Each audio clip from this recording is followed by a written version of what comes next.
Canada's Chinese ambassador summoned over harassment of lawmaker.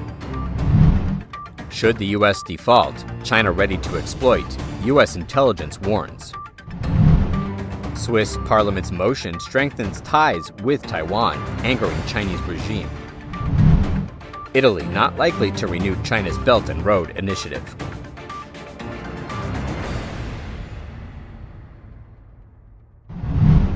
Canada has called in China's ambassador and is considering punitive measures over the harassment case against a member of its parliament and his family.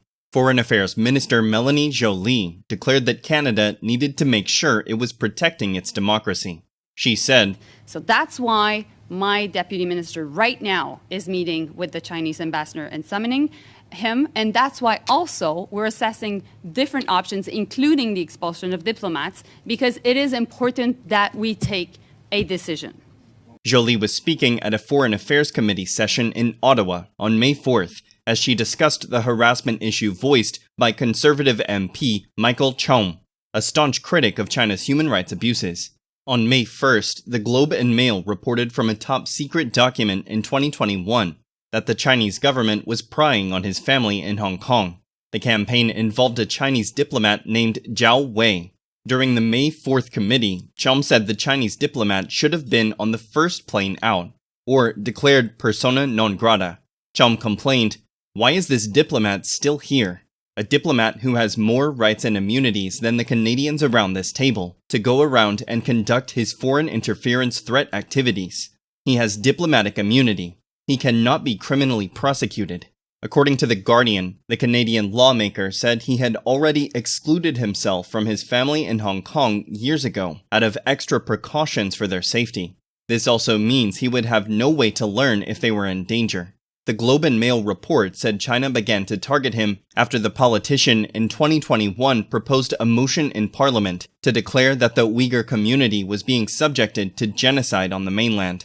The report added that such harassment was meant to make an example of this MP and deter others from taking anti-PRC, People's Republic of China, positions. While Foreign Affairs Minister Joly said the behavior was unacceptable, she nonetheless reminded that all punitive actions are being carefully evaluated, as Beijing could still retaliate. Because there will be consequences. I think it's important that Canadians know what we've learned from the two Michael experience is that, of course, China and the PRC will take action.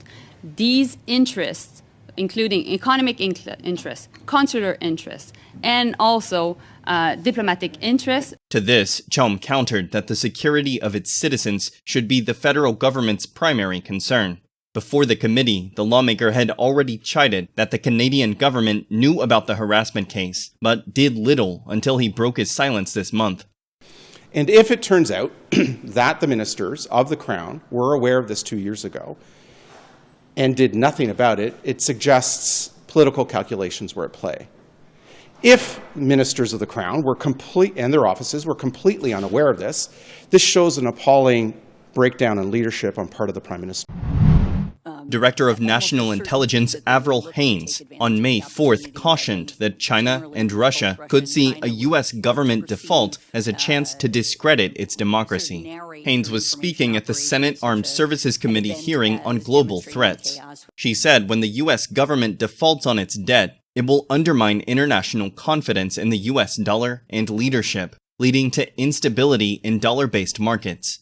While the intelligence chief saw China's action as highly possible, she noted that there had been no information that might suggest Beijing was already planning it. Speaking at the White House on May 4th, Office of Management and Budget Director Shalonda Young said the two communist regimes would enjoy watching the default unfolding. The warnings came as Treasury Secretary Janet Yellen on May 1st said that the U.S. would hit the debt limit as early as June 1st, a situation which would bring about severe hardship to American families, harm our global leadership position, and raise questions about our ability to defend our national security interests. China and Russia have been outspoken about leading a new world order since the Ukraine war, whereby there should be an alternative to Western influence. Such was reiterated this March when the two leaders met in Moscow. To this, National Security Council spokesperson John Kirby warned, they'd like to rewrite the rules of the game globally.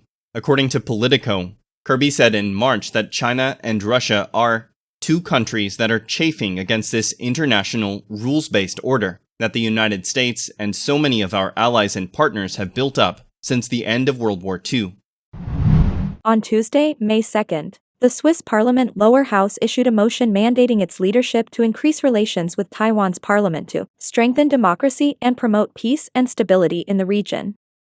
The Chinese regime's embassy in Switzerland has criticized the move, saying the Swiss chamber has grossly interfered with China's internal affairs.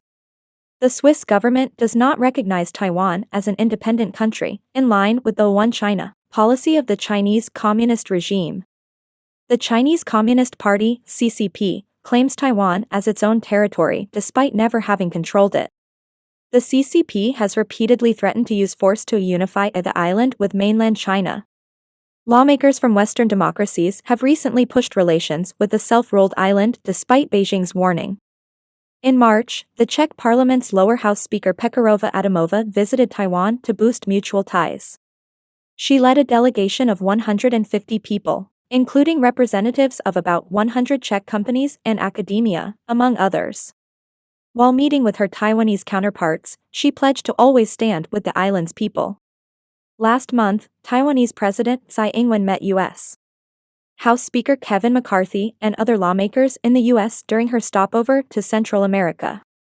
Right after the Tsai-McCarthy meeting, Taiwan also welcomed a group of U.S. lawmakers. During the visit, Michael McCaul, the U.S. House Foreign Affairs Committee chairman, vowed to accelerate weapon delivery and provide military training to Taiwan's armed forces. Italy is not expected to continue the controversial Belt and Road Initiative, BRI, with the Chinese Communist Party, CCP, regime, as the deal does not benefit the country, as expected, amid heavy criticism about the agreement. The deal will officially expire next year. According to the Italian senior government official, the final decision would be made after this month's Group of Seven G7 summit in Japan. The official said that it was a highly sensitive and needed time to discuss the issue with Beijing. In 2019, Italy became the first G7 country to sign the Belt and Road Initiative with Beijing. BRI is the CCP's ambitious debt-trapped lending program designed to increase worldwide influence. However, critics said the deal helped Beijing access the host country's sensitive technologies and vital infrastructure. Beijing and Moscow use Italy as a middle power bridge to secure deals with a country member of NATO, the European Union, and the G7 group of advanced economies.